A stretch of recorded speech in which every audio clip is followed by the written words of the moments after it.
The plumber didn't look like a man who could change the direction of someone's life. He was quiet, almost forgettable, kneeling beside the old oak cabinet in my late wife's office while tightening a pipe that had been dripping for weeks. But then he paused, looked at me in a way that made my chest tighten, and said something that still echoes in my mind. "Come home now, but come alone." For a moment, I thought I'd misheard him. My home was right here. And yet the way he said it, low, cautious, almost reluctant, made it feel like a warning instead of a suggestion. I remember standing in the doorway of that office, the smell of dust and old paper filling the air, feeling like the floor had shifted slightly beneath my feet.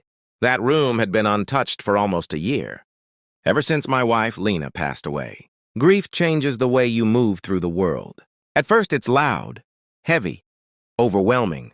Then slowly it becomes quiet, but it never really leaves. Lena had been the center of everything in my life. Not just my wife, but my partner in every sense of the word. We had met 15 years earlier at a small bookstore cafe. She was sitting by the window with a notebook, writing something intensely, completely lost in her thoughts. I remember teasing her about how serious she looked. She didn't laugh. She just looked up at me and said, "Some things deserve seriousness." That was Lena. Thoughtful, private, steady. And the house we lived in, an old 2-story place on a quiet street, had always felt warmer because of her. After she passed, the house felt hollow. The only room I could never bring myself to change was her office. Her desk was still where she left it. Her books were still stacked in careful rows. Even the coffee mug she used every morning sat beside the window, untouched. It felt wrong to move anything, like disturbing the room would somehow erase her. The leak started about a month ago, a small drip beneath the sink cabinet in her office. At first I ignored it, but the sound tap, tap, tap eventually started echoing through the quiet house at night. So I finally called a local plumber. His name was Victor. He arrived on a gray afternoon, carrying a worn metal toolbox and wearing the kind of expression people have when they've seen too many basements and broken pipes. He was polite but not talkative, the kind of person who seemed comfortable in silence. I showed him the office and stepped aside, while he crouched under the sink to look at the pipe. "Old fittings," he muttered after a minute. "Nothing serious." I nodded and leaned against the doorframe, letting my eyes drift across the room again. It always happened when I stood there. Memories would come quietly. Lena reading by the window. Lena scribbling notes late at night. Lena humming softly while organizing papers. For a moment, I almost expected to hear her footsteps in the hallway. Victor worked slowly. The metal tools clinked softly as he loosened the pipe. At one point, he stopped and looked around the room. "Your wife's office?" he asked. The question caught me off guard. "Yes," I said after a moment. "She passed away last year." He nodded quietly. Something in his expression shifted, but I couldn't quite place it. Not sympathy. Something closer to recognition, but he didn't explain. He simply went back to tightening the pipe. A few minutes later, the dripping stopped. Victor wiped his hands with a cloth and stood up. "That should hold," he said. I thanked him and started reaching for my wallet. But instead of leaving, he looked at the desk, then at me, then back at the desk again. It was the first time he seemed uncertain. "You lived here long?" he asked. "About 10 years. And no one else lives with you now?" The question felt oddly personal. "No," I said. "Just me." He nodded slowly. Then he picked up his toolbox. For a second, I thought he was about to walk out, but instead he stepped closer to me and lowered his voice. That was when he said it. "Come home now, but come alone." I stared at him. "I'm already home." Victor shook his head slightly. "No," he said quietly. "You're not." There was a strange seriousness in his voice, the kind that makes your instincts wake up before your mind understands why. "What do you mean?" I asked. He glanced toward the hallway as if checking whether someone else might hear. Then he spoke even more softly. "Just trust me." The words landed heavily in the room. Trust me. It's strange how powerful those two words can be. They can build a friendship or destroy one. Daniel had been my closest friend for almost 20 years. He was practically family. After Lena passed away, he had been the one checking on me, bringing groceries, convincing me to leave the house sometimes. Without him, that first year would have been unbearable. Yes, I said cautiously. Victor nodded. Start beating faster. At that moment, I didn't know what to think. Victor was just a plumber, a stranger who had been in my house for less than 30 minutes. And yet there was something in his tone that didn't feel like a joke or a mistake. It felt like a warning, but a warning about what? I felt a flicker of irritation. If you're trying to be mysterious, I said carefully, it's not really working. Victor didn't smile. He just studied my face for a moment. Then he said something that made the air in the room suddenly feel colder. Your wife trusted someone, he said quietly. And I think you do too. My chest tightened. What does that mean? Victor hesitated. For the first time, he looked genuinely conflicted, like a man deciding whether to cross a line.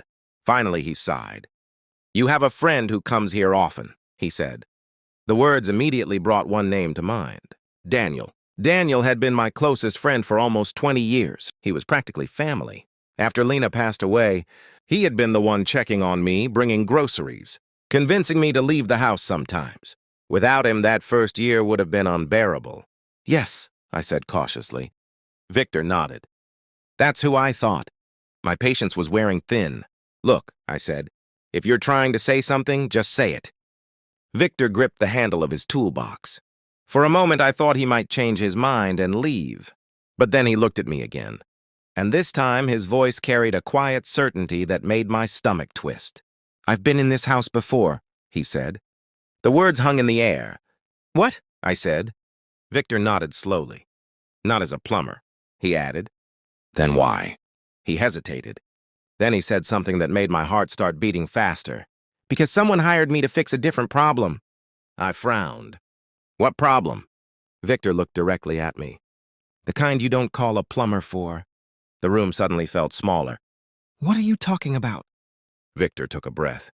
I didn't know who owned the house at the time, he said. But I remember one thing clearly. My hands felt cold. What? Victor's eyes moved toward Lena's desk again. Then he said quietly, the man who let me in. Wasn't you? My mind immediately went to Daniel. But that didn't make sense. Daniel had a key, yes. He had helped me after Lena died. But before that? Before everything changed? No, that couldn't be right. I shook my head. You're mistaken. Victor didn't argue. Instead, he stepped closer and lowered his voice again. That's why I said you should come home, he murmured. My throat felt tight. I told you. I'm already here. Victor looked at me with a calm seriousness that made my pulse pound in my ears. Then he said the sentence that made my stomach drop. No, he said. You're standing in the house you think you know. He paused, then added quietly, but the place I'm telling you to come home to is the truth your wife left behind. And just then, I heard the front door downstairs slowly open. The sound of the front door opening echoed through the house like a quiet crack in the foundation of everything I believed. I froze in the doorway of Lena's office. Victor heard it too. His eyes lifted toward the ceiling, listening. A moment later, the soft sound of footsteps drifted up from the hallway downstairs. Slow, familiar. My heart began to pound. Only one person had a key to my house. Daniel. For years, Daniel had walked through that door like it was his own home. He never knocked. He would just step inside, call my name, and head to the kitchen to make coffee. It had always felt comforting. Now standing beside a plumber who had just suggested my world wasn't what I thought it was. That same sound felt different. Victor looked at me. Is that the friend? He asked quietly. I swallowed. Yes. Neither of us spoke for a moment. The footsteps reached the bottom of the staircase. Then Daniel's voice floated upward. Hey, you home? His voice sounded the same as always, relaxed, familiar, warm. The voice of someone I trusted. Victor's expression didn't change, but he stepped slightly back into the office, almost instinctively giving me space to decide what to do. You said come alone, I whispered. Victor nodded. And you didn't, he replied gently. A strange tension filled my chest. I suddenly felt like I was standing between two versions of reality, one where Daniel was still the friend who had carried me through my worst year, and another where something was quietly wrong. I walked to the top of the stairs. Daniel appeared a second later. climbing the steps with the same easy stride he always had. When he saw me, he smiled. "Hey, man," he said. "I brought—" His sentence stopped when he noticed Victor standing behind me. The change in his face was small. Most people probably wouldn't have noticed, but I did. It wasn't fear. It wasn't anger. It was recognition. And it lasted less than a second before Daniel's friendly expression returned. "Oh," he said casually. "Didn't know you had someone working here?" "Just fixing a leak," I replied. Daniel nodded slowly and stepped onto the landing. His eyes flicked briefly toward Lena's office. "That room again?" he asked gently. "You finally decided to fix the sink?" I forced a small smile. "Yeah." For a moment, the three of us stood there in silence. Victor didn't speak. Daniel didn't acknowledge him directly, but there was a subtle tension in the way he held himself, like two strangers who knew something about each other, but hadn't decided whether to show it. Daniel looked back at me. "I actually came by to check on you," he said. "You didn't answer my text yesterday." I nodded. "I was busy." Another pause. Then Daniel glanced at Victor. "You almost done here?" he asked him casually. Victor met his gaze calmly. "Yes," he said. "Just finishing up." Something about the way those words were exchanged made the air feel heavier. Daniel's eyes moved back to me. "You want to grab dinner later?" he asked. All right." He walked a few steps closer, lowering his voice. "You sure you're doing okay?" he asked. "You've seemed distant lately." The concern in his voice sounded real, and that was the part that hurt the most. Because if Victor was wrong, then I was standing here doubting the one person who had never abandoned me. But if Victor was right, then the person standing in front of me wasn't just my friend. He was someone who had been inside this house before I ever knew. Victor cleared his throat softly behind me. "I should be going," he said. Daniel stepped aside to let him pass. As Victor moved toward the stairs, he paused beside me for just a moment, just long enough to speak quietly so only I could hear. "Your wife left something behind," he murmured. My chest tightened. "What?" Victor didn't look at me. "Check the desk," he said. Then he continued down the stairs. A minute later, the front door closed. The house became silent again. Daniel leaned against the hallway wall. "Well," he said with a light laugh, "that guy was interesting." I didn't respond. Instead, I turned slowly toward Lena's office. Daniel noticed immediately. "What's up?" he asked. "I never really went through her desk," I said quietly. Daniel hesitated. "Just slightly." "Yeah," he replied. "I remember." His tone was careful now. "You said it felt too soon." "It's been a year."